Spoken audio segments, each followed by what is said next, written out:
All right, welcome to class. We're going to continue discussing the age of the universe, the age of the earth. We said last week this is an extremely important topic because if the universe is not billions of years old, the argument for evolution is over. You win in the first round. And we've been going through some of the different scientific ways to show the earth cannot be billions of years old. Well, now we've covered things in space. Now we're going to look at things on the earth, okay? We've covered just a couple in the last week. We're going to go through a few more. The Mississippi River, this textbook says, is depositing sediments at the rate of 80,000 tons every hour. It is known as the Muddy Mississippi. If you've ever gone to visit the Mississippi, any place in New Orleans or even south of St. Louis, it's just real murky water because there's so much erosion. A large drainage basin drains into the Mississippi, and lots of topsoil goes with it. The Mississippi is moving very slowly. It only drops 8 inches a mile on the average, and it's a 920-mile run from up north clear down to the New Orleans Delta. But as it brings this mud down there, eventually when it slows down, the mud drops out. Sediment drops out of the river, and it makes this delta. A delta is made of mud that a river carried in and then dropped off. As long as the faster water moves, the more sediments it can hold, and the bigger chunks of sediment it can hold. As soon as it slows down, they drop off. Maybe you've seen up north where they put snow fences. How many have ever seen those before? The purpose of a snow fence is the blowing snow, as soon as it hits that fence, it slows down just enough that it drops the snow out of the wind. Because at a certain speed, the flakes fall out. And you put the snow fence a certain distance away from the road, so it drops the snow, instead of on the highway, it drops it away from the highway. Well, moving water does the same thing. As soon as it slows down, it drops the sediments. That's why you see sandbars at places where the river turns and bends. It drops the sediments out and it makes sandbars right there in the bends of the river. Mississippi River is dropping all this sediment in New Orleans, and it's making this delta grow larger and larger. The sediment, or the mud, probably really starts up near Memphis, Tennessee. All the rest of it is filled in with sediments, clear down to Louisiana. Because it's all sediments, the whole state of Louisiana, or most of the state of Louisiana, is slowly sinking. Very difficult to build a highway and keep it strong across Louisiana. Drive over Highway 20 sometime and you'll see what I'm talking about. So every few years they got to repair it because it's on spongy ground. There just isn't a good way to build a solid highway. But this delta is growing larger. Estimates range from 10,000 to 30,000, so I picked a high number to be merciful to the evolutionists, to give them all the benefit of the doubt I can. The delta is certainly less than 30,000 years old. The Mississippi changes course all the time. It used to, till the town of New Orleans became so dependent on the Mississippi. It's trying to change course again. Mississippi is trying very hard to bypass the town of New Orleans, and so the Army Corps of Engineers and all sorts of smart people have been out there trying to figure out how to keep the river in this channel, because it doesn't want to stay there. Maybe you've seen projects and stuff on the news about that. But they're fighting desperately, spending millions of dollars to keep it where it is. Because if that section of the Mississippi dried up, well, the whole town of New Orleans loses a lot of industry, because now their boats can't go, and it all goes back to money. But the delta is about 30,000 years or less. So the obvious question would be, if the Earth is billions of years old, why isn't the whole Gulf of Mexico full of mud? Now, the evolutionist will say, well, it's 30,000 years. That proves the Bible is wrong, because the Bible says 6,000 years. Now, if you look through typical secular textbooks, they will say there was an ice age 10,000 years ago, and there was an ice age 30,000 years ago, and there was an ice age 100,000 years ago. Where are they getting these numbers from? They're getting the 30,000 number from this delta.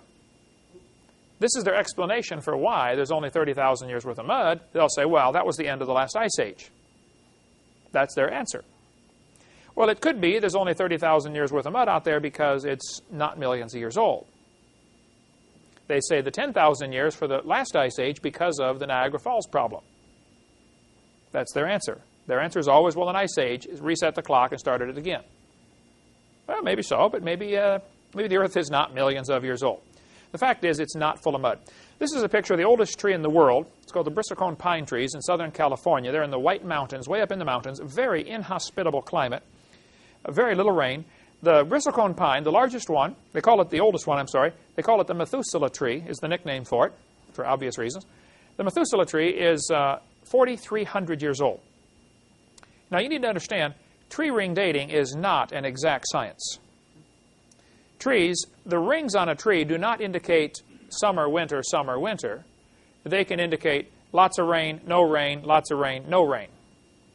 I met a guy a few weeks ago at a church I was at. He said, Brother Hovind, I have been raising trees to make walking sticks, professional, expensive walking sticks for rich people. I didn't know there was a market for that, but that's what he does. He carves these fancy walking sticks for people.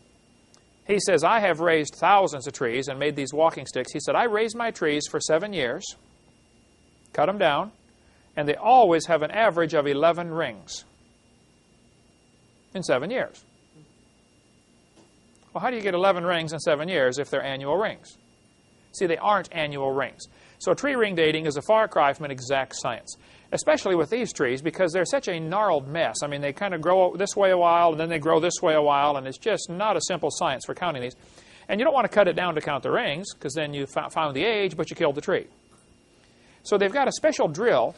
It's like a little pipe. It's hollow, and it drills a pipe into the tree, a core, and pulls out the middle part, just like they do with the ice rings, only these are much smaller. The entire pipe is about the size of the lead in a pencil. And they drill all the way into the tree and pull out this real skinny core, lay it down, and they have to count the rings under a microscope. Because these trees grow about an inch in 100 years. So in an inch, you've got 100 rings to count. When you look at the trees, they're ugly. You will swear they're dead, but they're not. They're still alive. And they don't mark which one is the oldest because they're afraid souvenir hunters are going to go up there and say, I want to have a piece of this one. And there's only so many pieces of it you can get, and pretty soon it's not there anymore. But if you go up to the White Mountains in Southern California and see the bristlecone pine trees, the oldest one is 4,300 years old. Some will say, no, they found one that's 4,600. Some will say, well, by overlapping tree ring dating with tree stumps and logs found in Indian dwellings and stuff like this, the ancient cliff dwellings, they overlap these tree ring and they get a tree ring sequence that goes back 8,000 years. Well, this is real questionable because tree ring dating, first, is not an exact science. Secondly, two trees can grow side by side and have very different ring pattern. If there's a big tree and a little tree, the big one gets all the sunlight, the little one doesn't get any. One day the big one dies, now the little one gets all the sunlight, so his growth pattern is much different. You can have two trees on opposite sides of the same mountain getting different amounts of rainfall. Because when air goes up, it drops all of its water. When it comes down the mountain, it absorbs water. That's called the rain shadow in Washington State. One side of the mountains is loaded with trees. As soon as you get over the top, it's basically desert. Because as air rises, it cools and drops its moisture. When it comes down, it warms up and absorbs moisture. So you get what's called a rain shadow on one side of the mountain. And so trees can be affected by this. So what they've tried to do to discredit the creationists on this tree ring dating question is try to find tree ring sequences where they find a tree that has several rings. You know, they look at the ring pattern where they're kind of close and then they're far apart. Then they're kind of close for several years and then far apart for a few years. They would consider these to be the good years when it got lots of rain. These would be the bad years when it didn't get much rain. Then they find another log someplace else, and they try to line it up. You know, so they got good years, bad years, good years, bad years, and this one will extend farther, and this one will extend farther this way. And so they've stretched their overlapping tree ring dating to, I don't know what the number is, probably close to 6,000 years. But this would be based on all sorts of very obvious assumptions, and it wouldn't hold up 2 seconds in a court of law. The problem is it doesn't have to hold up in a court of law. It just has to be taught in school. You just have to convince the kids of it. That's where the problem comes in right there. So the oldest living tree is 4,300 years old. Now the creationist solution to this is very simple. There was a flood 4,400 years ago that destroyed the world. And it would have wiped out everything. However, many trees can be uprooted, float around in a flood, and land, and start growing again. I mean, don't they transplant bushes and trees all the time? So in a flood situation, Noah was in the ark for over a year. That does not mean every square inch of the world was flooded for an entire year. It just means, all we know is Noah was in the ark for a year. Certain sections of ground might have only been underwater for a month. The crust of the earth would be lifting and sinking, and there would be shuffling and water sliding back and forth, carrying sediments with it, lots of mud layers being laid down during this flood. So when I say the flood lasted a year, it's really technically more correct to say Noah was in the ark for a year. He hit bottom in the 7th month. Now, if you have floating log mats of stuff floating around that's been uprooted and drifting around, the seeds, of course, are going to be able to survive soaked in this water for a short time and then regerminate. Go any place where there's been a flood, after the flood water goes down, the mud out there, things start to sprout very quickly. Actually, many countries depend upon the annual floods to give them a new layer of sediment, new layer of topsoil. And they come in and build dikes and levees, and now the soil gets depleted after a time. It's one of the problems along the central part of the United States. But the tree ring dating, I just want to point out, is certainly not an exact science. But the oldest one they've counted clearly and pretty certainly is 4,300 rings. Assumption is 4,300 years. It's that at a maximum, probably less than that as far as its age. So the creationist has no problem with the oldest tree. Says, hey, the flood was 4,400 years ago. Not a problem. This is a picture of a coral reef going underwater. The largest reef in the world is in Australia. It's called the Great Barrier Reef. That'll be a quiz question. Where's the largest reef in the world, and what's the name of it? Great Barrier Reef is, I believe, 1,500 miles long. I should have looked that number up, but it's something like that. 1,500 miles of coral. It's absolutely gigantic. We went out and saw it. Eric was there, and Marlissa and my wife and Ken Andrew. We saw the Great Barrier Reef, and it's extremely impressive to watch that. Just beautiful, the stuff down there. We took one of those glass-bottom boats out, and you can see all the fish down there. Well, during World War II, some of the reef was damaged because there are very few places you can get through the reef to get ships in and out. You don't want to drive 1,500 miles to go around the reef, so they just blasted holes through it.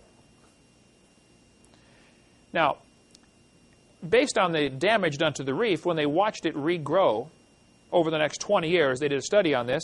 They said the Great Barrier Reef is less than 4,200 years old. There's a great article in Creation magazine dealing with this. One of their figures they come up with was 3,700 years. This is the new Creation magazine, but if you want some fascinating reading, it's like $22 a year to get Creation magazine. It's through Ken Ham's ministry up in Florence, Kentucky, south of Cincinnati. The article in Creation magazine is in volume 8, number 1, on page 6. It was an older issue. It'd be almost worth, if you had the money, to get all the back issues. They've been doing this for 10 years, so it cost you $200 or something like that. But they're really excellent articles in here, if you want to look through one of those. Probably, if I could only afford a couple of things to subscribe to, I would subscribe to Creation magazine. I can give you their number if you want to write it down. It's 800-350-3232. 800-350-3232. Or their website is answersingenesis.org, O-R-G. And I don't agree with everything they put in here, but most of the time it's just really fascinating stuff and well documented. So, great article about the Great Barrier Reef, if you want to read more on that, would be found in this back issue of Creation magazine. And they said one of the studies showed 3,700 years. Now, some of the scoffers have tried to say, no, reefs can grow, they grow slower than that. And they look at, I think it's the one of the reefs in the Pacific Ocean around one of the islands. I believe it's Bikini Atoll, if I'm not mistaken, where they say they drill down in the reef and pull up a core sample of reef and find out the coral has layers to it, sort of like tree rings, as colonies grow on top of old colonies. And they say it's much older than the creationists allow for. This would be what the skeptics will tell you. Okay, several factors affect coral growth. If a coral reef is farther from the surface of the water, it grows faster. As it approaches near the surface, because the tide's going up and down, the coral is exposed for part of the day. Now the growth rate slows way down. So the rate of growth depends very much on how much nutrition it's getting. If it's near an area where there's a river coming out right at that area, like one of these Australian rivers exits right there, brings all sorts of nutrients out. Lots of stuff for the coral to eat. It's going to grow faster. If it's not near a river, it's going to grow slower. If the water is clear, the sunlight penetrates, and it gets sunlight, so it's going to grow faster. If the water's murky, it's not going to get the same growth rate. So it's not just a simple science of saying, let's just measure it, and it's not quite that simple. But the estimates are certainly less than 4,200 years. Some maybe even less than 3,700 years. So the creationist has no problem with this. He says, yeah, there was a flood that destroyed the world 4,400 years ago. This is Niagara Falls. Niagara Falls, this textbook tells the kids, has been eroding for 9,900 years. Now, how would they know that? Well, if you've ever seen Niagara Falls, you know it's a lot of water going over the edge there. And as the water goes over the edge, it breaks off the rocks on the edge, so the falls is eroding its way backwards.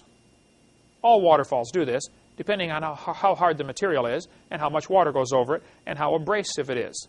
If there's lots of stuff in the water, like sand and ice and tree stumps, it's more abrasive, it's tend to erode faster.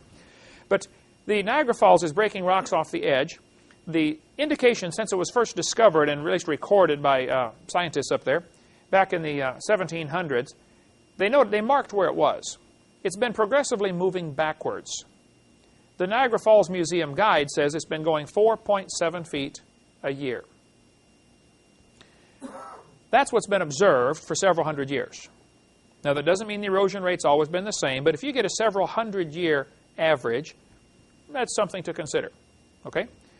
Now, Niagara Falls flows down into what's called the Niagara Gorge, a canyon at the bottom of the falls. It's absolute. You've been there, haven't you, Eric? Saw Niagara Falls? We went over it in a helicopter, didn't we? That was amazing. Anybody else been there to Niagara Falls? Just, you can't imagine it.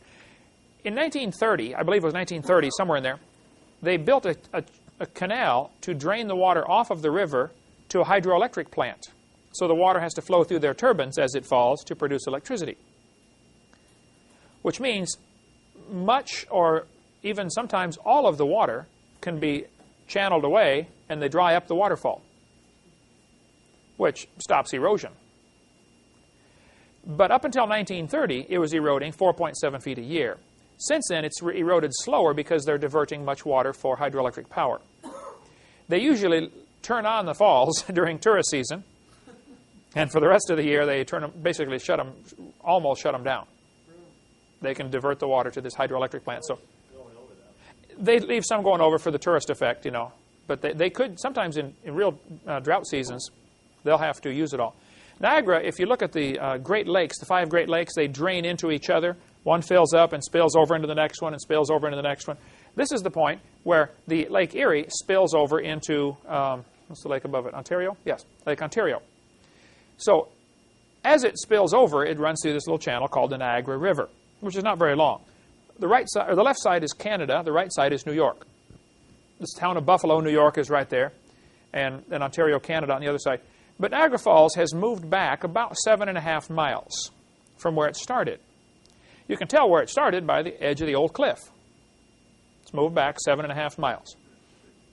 Now, the textbook here says it's been eroding for 9,900 years. Well, they get that number from taking, 7.5 miles divided by how fast it's moving back. Actually, they didn't do their math very well either. For this public school textbook, it should have been 8,400 years, not 9,900 years. If you take 7.5 miles times 5,280 feet in a mile, divided by 4.7, you get 8,400 years. But what do you expect? It's a public school textbook. It's not accurate in lots of other places too. But the reason Niagara Falls is where it is because of the flood 4,400 years ago. Right after the flood was over, you would have 2 factors that you don't have today. You would have more water flowing over and softer dirt. Right after the flood, you get an earth covered with layers of sediment. It's going to take a while for that to get hard. Maybe first 10 years, it would get a certain percentage of its hardness and then gradually get harder as time goes along. And today, it's solid rock. But for the first 10 or 15 years, it was probably much, much softer. Especially the first few weeks, as the water's running off from this flood, it probably eroded half of the gully or the valley in a few minutes. Remember that gravel pit we went motorcycle riding in all the time after that one big rainstorm? Made a giant canyon about a third as big as this room, just after one rainstorm. It's unbelievable what water can do when it really gets moving. The other problem you have is when water really gets going, it picks up lots of debris and it becomes like liquid sandpaper. So now it erodes even faster because of the abrasiveness of the material. Okay, Niagara Falls. Let's take a quiz here. Not a quiz, but ask a few questions. Who was responsible, one of the main guys responsible for turning our education system humanist? He signed the Humanist Manifesto. John Dewey. There we go. Good, good, good. What year was the Humanist Manifesto signed, the first one? 1933. Do you like raisins? 1933. What year did Darwin's book come out? 1859. There we go. Okay. You got that one? Let's see. Let me think of another question. Okay, I got it. The Niagara River runs into what lake? Lake Ontario. Somebody got it over there, too. Who is that? Did you get that, brother? You did? We didn't get it. We'll take it. You'll take the raisin. Okay, good, good. How long is the valley at the bottom of Niagara Gorge? 7.5 miles. There we go. And what's the erosion rate right now? 4.7 feet a year. Okay, good. Have some more in a minute. Look at a couple more facts here and we'll take a little break. The oceans are getting saltier every day. I had quite an interesting debate last night with the two very skeptical students that came to the meeting when I spoke in Alabama. And they argued about this point for quite a while. They said the oceans are not getting saltier. Well, there's many lengthy studies have been done about the salinity of the oceans. Waters from the river flow into the oceans, obviously. All of them end up there eventually. About 30% of the rainwater goes into the oceans. The rest is evaporated back right off the land or soaks into the water table, the aquifer is called. As the water evaporates out of the ocean, it leaves behind all of its salt. What's this process called? Well, as the oceans get saltier, it's called salination, but the removing of fresh water is called evaporation or desalination. There's a couple other names for it. It desalinates the water. There are emergency crews or kits that they put on aircraft if they crash in the ocean. They have a little ball you blow up full of air. The sunlight will distill. Distillation, it's called. It'll distill the salt water and make it and separate the salt from the fresh water. And it makes about a quart a day, so you got to be careful. You know, don't take a bath every morning. There was a guy who wanted to see if he could row across the ocean in a rowboat. Right away, you got to wonder about the guy. Okay? But he decided he could train his body to drink salt water. So he started a couple of months early, before the trip, drinking just a little bit of salt water, along with the rest of his water throughout the day. He would just add a little bit of salt water. Over a period of several months, I think it was 6 months, he got used to salt water. He could drink it. What happens typically when people get out in the ocean and they're dying of thirst, they will wait until they're just about to die, and then they stick the head overboard and start drinking salt water, which makes them get sick and vomit, so they lose more fluids, and they end up dying of dehydration in the middle of water. You know, the Navy had an expression, water, water everywhere, not a drop to drink. What's that? Right. So this guy decided he could train his body to drink salt water, and he did. And he, I believe, rowed across the ocean and made it quite a ways out without just living off the salt water. You could. It'd be kind of hard on your kidneys, I would think, because they have to filter out the water, but I guess you could get your body used to this. If anything you do gradually, you probably can get used to. People get used to drinking whiskey, I suppose, so I guess you get used to about anything else. But the oceans are getting saltier every day. Now, there's many different salts that go into the ocean. There are aluminum salts and all sorts of different salts. There's a great article about the various different salts washing into the oceans. It's one of the impact articles, IMPACT. I have all of the back issues. They're put out by Institute for Creation Research, ICR. They would be well worth getting. Just little one-page articles. They're 10 cents apiece. They started in 1974, I believe, and they do one a month, so they're up to number 350 right now. So for $35, you can get all of the back issues if you really want some fascinating reading.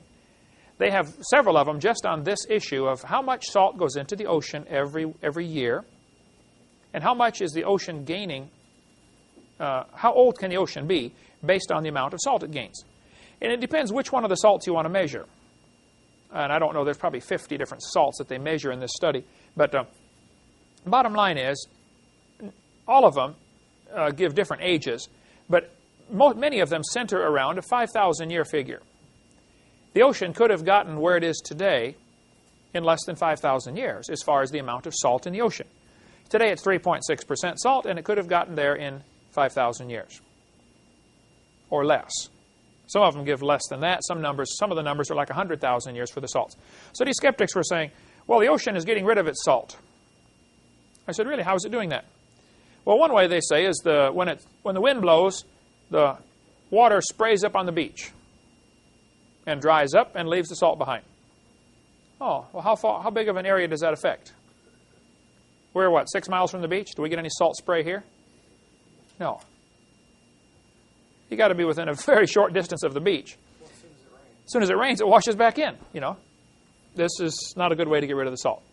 They're trying to say there are some other methods of the salt being eliminated from the ocean water, and there may be some minor factors here. All this is taken into consideration. If you want to get into the study of this, I would recommend the Impact article. I don't know the number. I could look it up. Impact article. It's one of the early ones in the hundreds about the salinity of the oceans.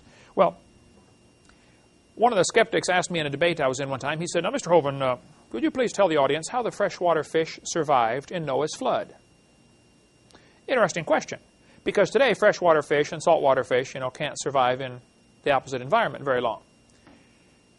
I said, "Well, sir, and Eric, you'll find this as you speak. Most of the skeptics, their question is based on a faulty assumption.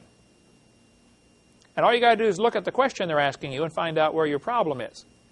Like the guy said, we've got 135,000 layers of ice that are annual rings. How did this happen in 4,400 years? Well, his question contains a faulty assumption. They're not annual rings. So this guy said, how did the freshwater fish survive in the flood? I said, well, sir, you're assuming the flood was salt water. I mean, isn't that an obvious assumption in his question? He said, well, the ocean is salt water. I said, well, yes, sir, it is today. That doesn't mean it was during the flood. I think during the flood, it was probably all fresh water, or mostly fresh water, and all the animals were fresh water. And in the last 4,400 years, many animals have become saltwater adapted. They have adapted to salt water. And he said, well, see, that's evolution. I said, no, sir. Today we have freshwater alligators and saltwater alligators. And they probably had a common ancestor, an alligator. He said, well, see, that's evolution. I said, man, come on, think about it. Going from a freshwater alligator to a saltwater alligator is a very minor change compared to what you think happened. You think they changed from a rock to an alligator, which, of course, would be a very big change. There was a fellow in Minnesota, and I wish I'd written down the details, but anybody could try this experiment, I suppose. He came to me after a seminar one time, and he said, Mr. Hovind, I raise fish. I love fish. I have an aquarium. I have 2 aquariums, actually, huge aquariums in my house. He said, I have a saltwater aquarium and a freshwater aquarium. He said, I know that ocean water is about 3.6% salt. He said, I got curious many years ago. I wondered if I could mix all my fish together. He said, so I figured out the mathematics behind slowly increasing the salt in my freshwater aquarium. Because every few weeks you got to change the water, change half of the water every 2 weeks or something like that. So he did all the math on how to add salt to his freshwater and subtract salt from his saltwater aquarium. He did it very slowly so that it took him 10 years to make the change. After 10 years, both aquariums were 1.8% salt. All of the fish doing fine, and so he mixed them all together. Now, if somebody can do that in 10 years, going from 0 to 1.8% salt, do you think in 4,400 years the fish or animals could adapt to a salt change from 0 to 3.6%? Well, that's no problem. The evolutionists are great at straining out gnats and then swallowing camels. They will pick on one little detail they don't agree with on the creation account, like how did Noah fit all those animals on the boat? I said, well, I don't know. So I see, you couldn't be done. Just because I don't know doesn't mean it couldn't be done. Okay. Secondly, the fact that this is an unanswered question so far doesn't prove we all came from a rock. Strain out the gnat and swallow a camel. They're just really good at it. So the saltwater to freshwater change probably took place after the flood. And even today, there are huge salt domes underground that are leaking into the oceans. The ocean is gaining salt from all sorts of places. In Grand Saline, Texas, halfway from Longview to Dallas, the town called Grand Saline. Saline means salt. Years ago, it was discovered right on the surface of the ground there was pure salt. Animals would stop there and lick it all the time. So they began to dig it out and sell it. And they kept digging down and found out it's what's called a salt plume. It is absolutely enormous. There are hundreds and hundreds of people that work at this salt mine, if I understand it. Here's the surface of the ground. They had seen a little patch of salt right here. It turned out to be a massive salt plume. Apparently, from way down deep inside the earth, this was hot and bubbling, and it came up and solidified just before it popped out through the surface. It's pure salt. They dig into it with bulldozers and backhoes and everything else. I mean, it's gigantic. It's many miles across of solid, pure salt. Be a good thing for you to do, Eric, is to look up salt in the encyclopedia and just read, and you can see some of the pictures of this. And when they dig it out, of course, you can't just dig it all out because your roof falls in. So they will dig tunnels down and dig shafts off to the side. And even when they're digging off to the side, they can't dig a big area out because the roof falls in. If you looked at it from the top, they dig what's called a checkerboard pattern. They leave little squares of pillars to hold the roof up. And they dig out everything in between. And they've calculated, how hard is the salt, how much weight can it hold, and how big does our pillar have to be, et cetera, et cetera. They want to dig out the maximum without having it collapse on them. So they can only actually mine a certain percentage of it, maybe 40%, and the rest is wasted just as structural support. It's that way with any underground mine. They have to leave some material behind. So the salt in the ocean is not a problem for the creationists. Probably the oceans were largely freshwater at the time of the flood. There may have been some mixing of water. May have been some saltwater animals before the flood, maybe saltwater lakes like we have today. I don't know. But this is no problem we have to worry about. All right, let's take a little break. And when we come back, we'll discuss some more ways to show the earth is not millions of years old. All right, let's continue now with some ways to show the earth is not millions of years old. By the way, for the quiz next week, we will have, or whenever the next quiz is, we'll have one of the questions will be, what is the erosion rate of the Niagara River? And the rate is, of the Niagara Falls, the rate is 4.7 feet a year is the current rate right now. What is the evolutionist's answer to why the Niagara River or Gorge is only 7.5 miles long? What's their answer to that? Ice Age, right. Not proven, but interesting theory. Okay. When water drips through the ground, yes, sir? There were any ice ages yet? There certainly were at least one major ice age, a couple of theories about when it was. When ice melts back, when a glacier melts back, it leaves behind obvious signs, like piles of rocks that it piles up called a drumlin or a kettle lake or terminal moraines. There's obvious glacial effects that are found all over Ohio, Michigan, Indiana, Illinois. No question, ice came clear down to Kansas City, Missouri. The question is, when did this happen? And we get into that quite a bit in video number 6 of my series on the Hovind theory about when was the ice age and all this kind of stuff. Okay, when water goes through the ground, it soaks through the ground. If it is on decaying plant material, when plants decay, it produces what's called carbonic acid. Carbonic acid is one of many, many different acids. It dissolves limestone. If you take boric acid or battery acid or muriatic acid, which is hydrochloric, the same stuff in your stomach, hydrochloric acid that digests your food, you can buy muriatic acid at the hardware store for $2 a gallon, and you pour it on concrete driveways. You'll see it foam and bubble, and if you leave it there long enough, it'll eat a hole through your driveway. It'll dissolve your concrete. eats it right off. Well, slightly acidic water, the stronger the acid is, the faster it eats the rock, okay? Particularly limestone. Well, when it rains on the forest, the dead leaves and stuff laying there are going to decay and produce carbonic acid. This soaks into the ground, and so the water soaking through the ground is slightly acidic, which dissolves limestone. And that's what makes caves down in the ground, like Carlsbad Caverns and the major cave systems all over the world. Missouri alone, just that one state, has over 5,000 known caves. Plus, who knows how many, of course, that aren't known.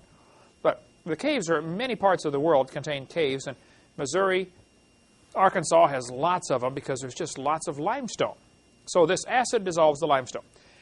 When it starts to drip, this water dripping containing the dissolved minerals, the air blows past, evaporates the water, and leaves the minerals behind, and it starts to leave a formation. In a cave, if it's hanging from the ceiling, it's called a stalactite, sticking tight to the ceiling. If it's sticking on the ground, it's called a stalagmite. If they join together, it's called a column. And if it just drips out of a long crack across the ceiling, it makes what's called a ribbon. as there's a long ribbon shaped like a piece of something. And they have all kinds of fancy names for them when you go into the cave. They say, oh, this is the bacon formation because it looked like a piece of bacon or something. Of course, they're trying to get your tourist dollars is bottom line. But the fact is, caves are filling in with stalactites or stalagmites. Whether it's hanging on the ceiling or sitting on the floor or just making a big pile, it's called flow stone because it's rock that was flowed into place, for lack of a better phrase. This picture shows Carlsbad Caverns in New Mexico, and it says, this unfinished symphony was started 250 million years ago. Now, how do they know that? Well, somebody measured how fast these things grow, and then they calculated it takes 1,000 years to grow an inch. And based on somebody's test that it takes 1,000 years to grow an inch, they measure how big this is in, Carlsbad Caverns and say, wow, this took 250 million years. Well, this is just plain not true. Those things grow very quickly. Here's a bat covered up with flowstone before he could even rot. National Geographic, 1953, October issue. Now, how long would it take a bat to rot after he died? A few days, a couple of weeks, maybe at the most. In a cave where it's, dark and cool, he may last longer, maybe a month. But something else is going to eat him, right? Certainly not millions of years. We could agree with that, right? The decay rate may vary greatly depending on lots of factors, but it's certainly not millions of years. Most caves are about 55 degrees. Summer and winter, doesn't matter. It's about 55 degrees down in a cave. So the bat's not going to be refrigerated. It's not like a refrigerator. It is chilly, but it's not below freezing. This bat covered up with the flow stone indicates it certainly did not take thousands of years for this to happen. Under the Lincoln Memorial, down in the basement of the Lincoln Memorial, there are stalactites. Now, this picture was taken back in the 60s. These are 50-inch long stalactites called a soda straw stalactite. Very long, skinny stalactite. Over time, it'll get longer and fatter. It'll thicken up. Now, the Lincoln Memorial was finished in 1922. This picture was taken about 1960-something. So in 40 years, you get a 50-inch long stalactite. So tell me, do they grow an inch every 1,000 years? No. Something is wrong with their calculations, right? This is from Fort Pickens. If you go down to Fort Pickens, they've got the old Confederate fort made out of brick. Then they've got the newer fort, which is also fenced off because it was built for World War I believe. It's all concrete and steel, but the steel is all rusting, so they've got that part fenced off. How many of you know what I'm talking about out there, the new Fort Pickens that you can't even get in? If you can get a guide to take you in there, unlock the gate, and go into the Fort Pickens that was built for does anybody know, was it World War I or World War II? The part that's fenced off. I don't remember either, but I heard it one time. World War I, coastal batteries? Okay. In there, all over inside this fort, the old part of the fort, which has not been used, not even open to the public for many years because it's unsafe, with everything falling apart in there, there are stalactites. One guy told me he went in there and saw off the electrical conduit boxes 16-inch stalactites. I sent a friend of mine in there some years ago, and he went down, talked to the guide, got permission to go in. He found some 2-inch stalactites growing off a refrigeration shed. Now, they say it takes 1,000 years to grow an inch. I would say this is indication they are not correct, right? This mine was closed down in Australia. 55 years later, they decided to go in and check out the old mine and see what's going on in there. And when they close down a mine, they usually seal the doors shut with concrete and everything because you don't want kids wandering around in there. What would be unsafe about an old mine? Yeah, they support. While they're digging in there, they prop everything up with wood. After they leave, what's going to happen to the wood? What's the purpose of the wood being there? To hold the ceiling up. Now it's rotted, so what's going to happen? There's a good chance your ceiling's going to fall down. Plus, many mines, gas develops in them. The old miners used to have canaries. They would carry a canary with them. Now they have special lanterns on their hat. If they get into certain areas of certain kinds of gas, a beeper goes off, an alarm goes off. I toured a coal mine in Birmingham. They have the biggest fan I've ever seen. I would say the fan blade probably was 20 feet across. run by a turbine engine, or no, a jet engine running this big thing, I believe it was. It was incredible. All it was doing, they dig a tunnel down to get to the coal. They dig another tunnel up out of the coal and mount a huge box over it with this big fan in it blowing out. So it's sucking air through the coal mine all the time they're down there digging, so they don't get a gas buildup. If you ever get a chance to see one of those, it's just incredible, the money they have to spend just to be able to keep the gas out, because mines build up gas. Anyway, they closed down this mine. They went to check it out 55 years later.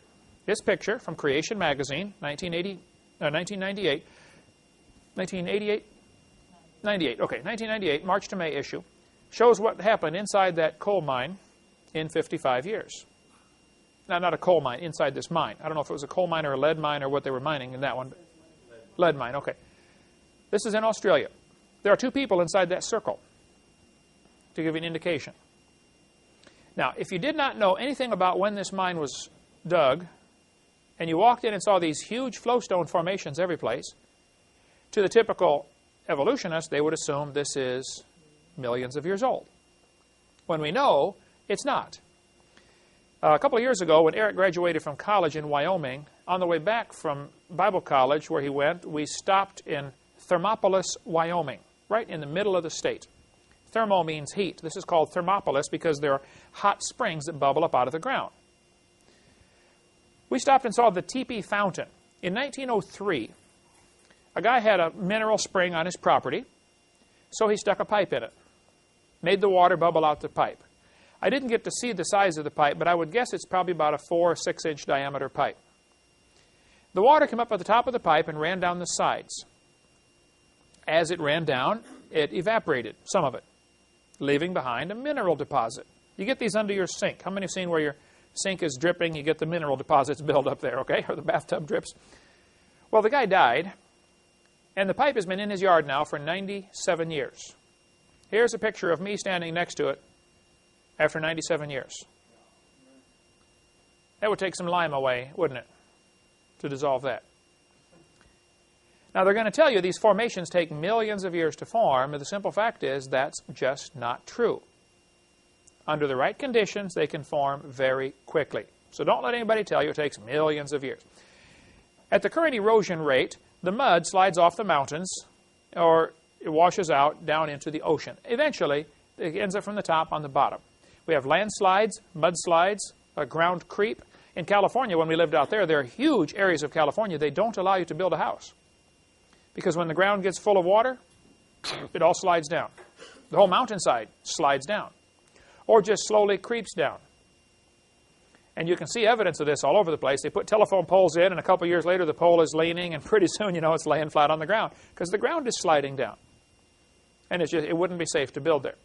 So we have landslides, mass wasting, ground creep, avalanches. Does the ground ever fall up? No, it's always down, right? So at the current rate of erosion, estimates are the continents will erode flat in 14 million years. I don't know that the number is accurate, but the concept is certainly right. The book In the Beginning by Walt Brown has great information on erosion rate of the continents, if you want to get more on that. Now here they're going to tell us we've got fossils that are 600 million years old. Well, that's 300 times older. They should have washed out to sea 300 times. It's a fact the mountains are eroding flat. They're going to erode away. So the evolutionist answer to this is, yeah, but mountains are lifting up all the time. Okay. But if your mountain is lifting up, at the same time the dirt's washing off, any fossils more than 14 million years old are going to be washed out to sea. So how can you have fossils more than 14 million years old? Any place in the world. They should have washed out to sea. And yet they'll say they're hundreds of times older than that. I'm just pointing out this doesn't fit with the erosion rate. Okay, a couple of more facts here on the age of the Earth, and we'll go on to a totally new subject next week. The first fully developed systems of word writing appeared only about 5,000 years ago, according to World Book Encyclopedia. Well, now that's interesting. If the oldest written language is 5,000 years old, according to them, and the oldest languages are sophisticated and complete and very modern, just even more vocabulary than we have today, Older languages often are richer and have more descriptive words. Like the Inuit Indians have, 42 or 43 different words for snow. The Greeks have many different words for love. We only have one. I love pizza, I love my dog, I love my wife, I love my country. Well, those are obviously different kinds of love. We've only got one word. They have many different words. Older languages are often very complex compared to today. Well, if the oldest languages are complete and sophisticated and modern, and they're only 5,000 years old as far as the written part,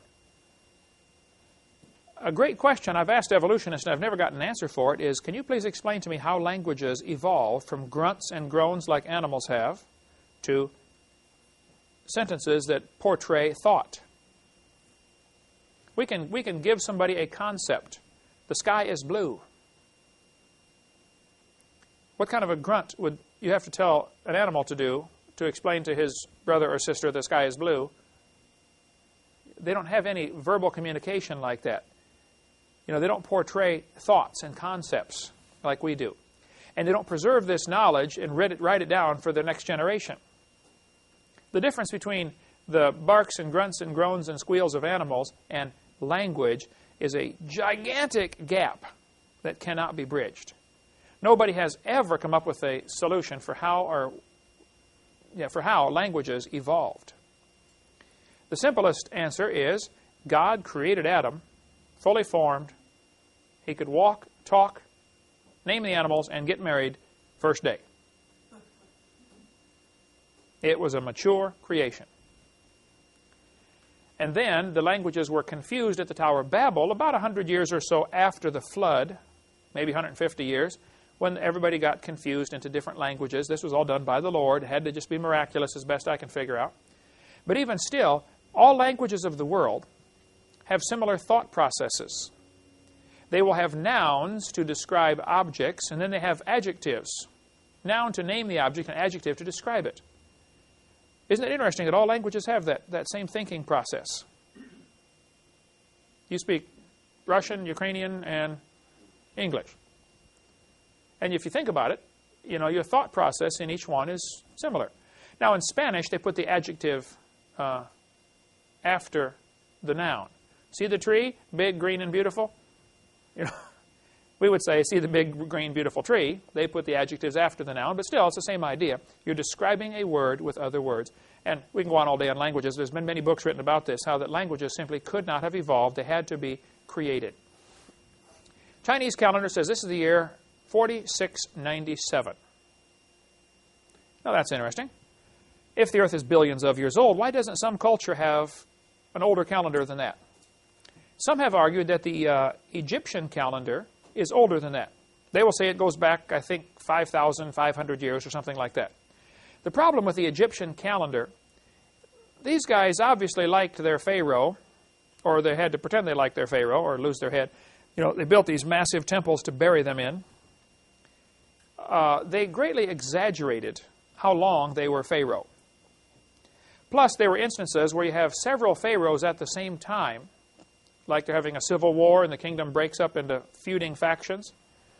But they all are counted as pharaoh, but yet they're all pharaoh at the same time.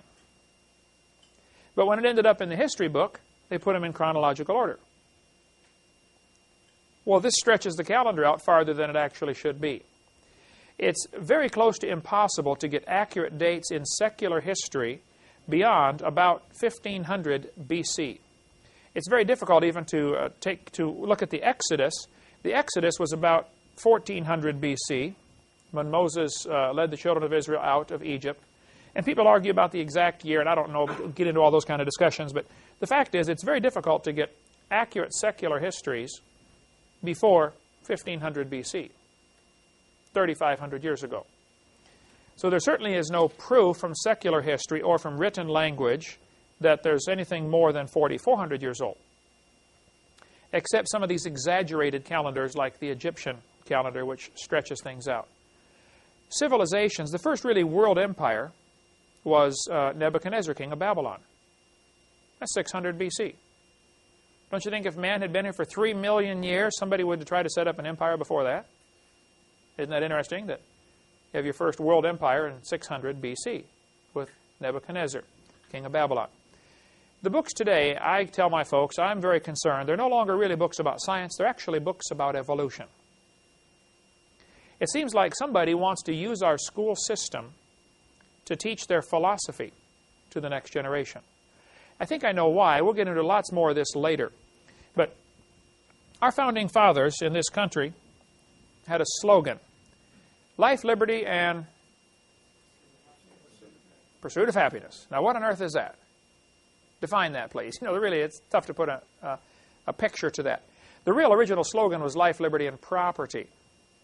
The ownership and control of your property. That's essential to freedom.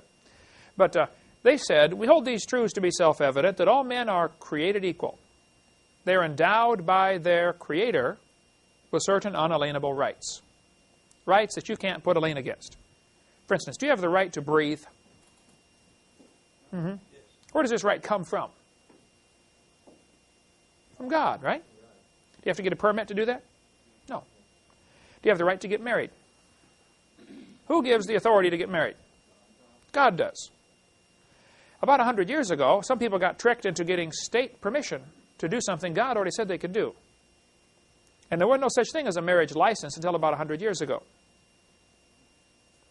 And most people don't realize that a marriage license is a contract between you and your husband or wife and the state. You don't have to get a marriage license. Now, if you want to get one, they'll be glad to sell it to you. But you don't have to get one. But our founding fathers had a totally different philosophy. They thought that rights came from God, and they're unalienable. You can't put a lien against them.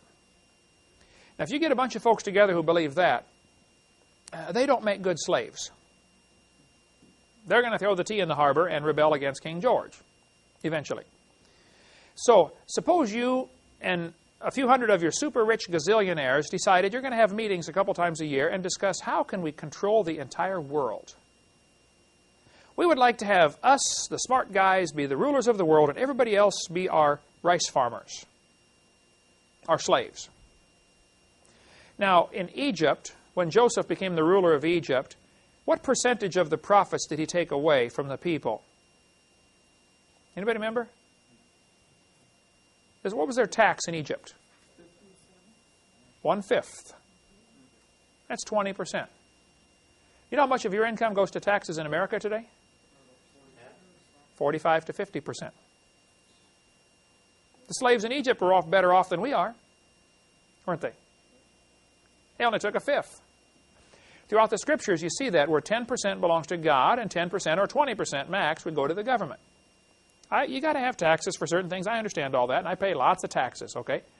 But we have gone crazy in this country because a super rich club of real smart guys have been meeting for years trying to develop a system of controlling the world's finances. And one of the key ingredients in getting a one-world government, which the Bible prophesies will come, one of the key ingredients is you have to get people believing there is no creator. They have to think rights come from the government. And probably most of us in this room, believe it or not, already have an awful lot of that philosophy built into us. When you go to get married, you think, oh, I got to go get a marriage license. Now, why do we think that? When a baby's born, you think, I got to get a birth certificate. Why would you think something like that? It is important to recognize that the right to claim marriage on your tax form is created by the government, and so a license is necessary for that. The right to claim your kids to government for the taxes. Now, you can argue the taxes. Understand, right. But once you buy into the tax process, it's like you don't need a driver's license to drive a car, but you do on roads that are basically built by the government.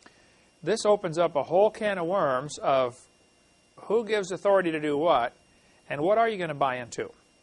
If you want to use the Federal Reserve System's money, if you want to use their money and use their banks, see, it's not real money. This is paper, okay? So if you decide you want to use their system, then you have to buy into lots of things. If you want to get a loan at the bank, they may say, well, we require 2 years of tax returns. There's no law that says that. That's a bank policy. and the banks are an arm of the International Monetary Fund, and it all ties together in a very complex web called the Matrix. If you saw the movie The Matrix, that's what they're talking about, this complex web. And if you want to take the blue pill, you can just wake up in bed and just, go back to La La Land. But if you want to take the red pill and really understand it, we've got a video we've produced here called The Straw Man, which goes off into this topic and deals with lots of this, of how you can live just fine in this world without all their strings attached. I've been doing it for a long time. You have to watch which way you walk once in a while and be careful because they're always trying to trap you back into the system, into the matrix, but that can certainly be done. We don't advertise the video, but if you want to get it, it's in our, Heidi can get you one, $10 for the video. When you're done, you return it, get your money back. If you want to study this topic, it's a fascinating field of research. But our founding fathers would never have thought about getting a permit to build a building on their property. Their philosophy was, that's my property. I don't have to get your permission to do anything on my property. I mean, that's just the mentality they had. The Revolutionary War, one of the key ingredients was the Boston Tea Party, which was over a tax on the tea, and I believe it was 1% tax. Something like that. It's nothing. And we've gone nuts. But I think one of the major plans toward a new world order that Satan has is eliminating the belief in a creator. And evolution is the great way to do that. And so early in the 1800s, they came up with a plan of how to control the world. The Illuminati did this back in 1776, even with Adam Weishaupt, and there have been modifications to the plan for several hundred years. And the group members changed, but the group itself has kept a consistent goal of world dominance through control of the currency. Right now, none of you have any money. You have a Federal Reserve note, which is not money. That's an IOU to the government. And silver and gold is real money, and we don't have any or much of that for sure. Long story.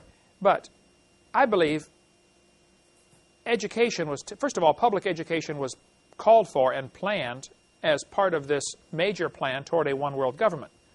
They said, we're going to get a public education system, then we will secularize it, eliminate God, sanitize it of any mention of God, and teach the kids a philosophy that says, your right to breathe, and your right to work, and your right to drive, and your right to get married comes from the government.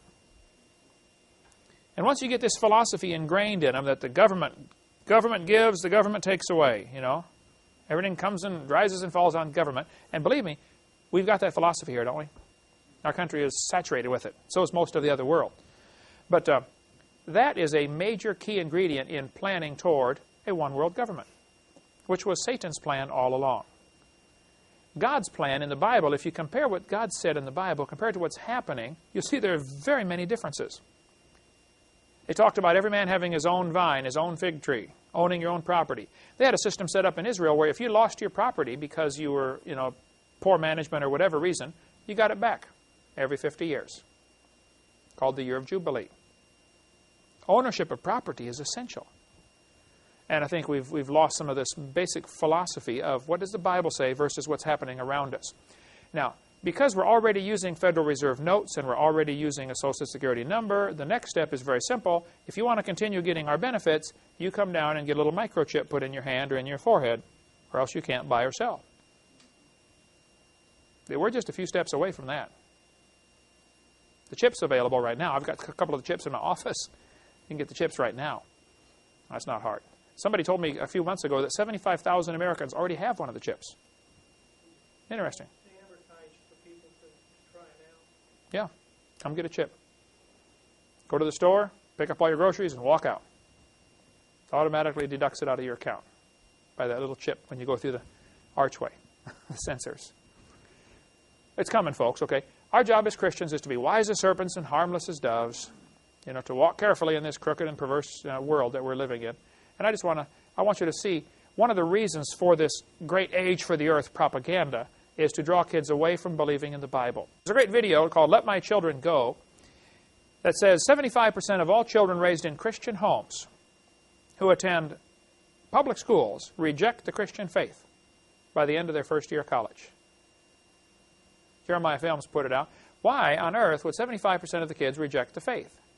Well, because if you just sat down and read the Bible, you would come up with the idea that the earth is about 6,000 years old. That's the obvious teaching. And yet the schools are teaching it's millions of years old, and we evolved. Well, kids are going to go to church maximum 3, 4, 5 hours a week. They're going to be in school 30 hours a week. You tell me who's going to win. Plus, nearly 100% of the kids go to school, and less than 100% go to church. And that's what the humanists have counted on for years. We'll get into lots more on that when we get into what's on my videotape number 5 about how evolution is the root philosophy for communism, socialism, Marxism, and how they've said all along, we're going to infiltrate the school system. John Dewey was one of the leaders of one of the teachers' colleges in Vermont. They turned out teachers with his philosophy of humanism. Those teachers ended up being deans and superintendents of school systems, which trained more teachers. And from 1930 until today, it's been a steady encroachment of getting humanist or communist-minded teachers into our school system. And we're saturated with them. And they're teaching this philosophy that of humanism. There is no God. Government is ultimate authority. Now, I'm in favor of obeying the government. But I've got a higher authority yet. And if there's a conflict, I'm to obey God. All through the Bible, you see this principle. They got in trouble because they obeyed the higher authority. They got beaten, stoned, killed, sawn in half. You name it, it happened to them because they had that philosophy. And the problem with Christians is we don't fit into the New World system very well because if you're a good Christian, that'll be your philosophy. I'll obey the government as long as there's no conflict between what God told me to do and what you're telling me to do. Christians make great citizens because their God tells them one of your jobs is to obey your government until there's a conflict. Then you obey me. The king says, bow down and kiss the idol. Sorry, I can't do that. Well, I'm going to throw you in the furnace. Well, okay, then throw me in the furnace. I'm just not allowed to do that. I have a higher authority. Okay, we cover lots on video number 1 about the age of the earth and how it affects people when they lose their faith. And we won't take time. We've got to quit in a few minutes here. But Crawford Toy, a great Southern Baptist Seminary professor, almost married Lottie Moon. Anybody go to Southern Baptist Church here? You've heard of Lottie Moon. Every Christmas they have the Lottie Moon offering. Used to, okay. Crawford was engaged to marry. I don't know if I think he was engaged to marry her. She broke it off because he lived in the late 1800s, same time she did. It's good to live same time person you're going to marry. But he began to doubt the Bible over that question of how old is the earth. In the late 1800s, a lot of people were teaching the earth is millions of years old. And the Christians didn't really fight that. They accepted it. And they tried to incorporate it into the Bible with the gap theory and the day-age theory, and they just plain compromised. Well, Crawford said, the Bible intends to teach a plain 6-day creation. The Bible is simply in error. And if you start thinking the earth is millions of years old, you're going to have to either justify or allegorize the first 11 chapters of Genesis. Many great preachers today will say, oh, the Bible's a wonderful book, and I believe it. Now, the first few chapters is probably an allegory, but the rest of it's great. That's what they do. Or they try to get rid of the first 11 chapters by saying, or they try to include evolution by saying there's a gap between verse 1 and verse 2. Or that each day is not really a day, it's millions of years for each day. We'll get into those theories coming up soon, about the gap theory and the day-age theory and how they just simply are not true. But that'll all be covered on probably in the second course on this topic. All right. Quiz questions. What do we got so far, Heidi, for next week? Not much, huh? 2. We need to get a few. Here's another one. What percentage of kids lose their faith going through public school? 75% is the national statistics here. Some other things we talked about. Let's see. Does it take millions of years for a flowstone to form? No. No, happens very quickly. Let's see, we also talked about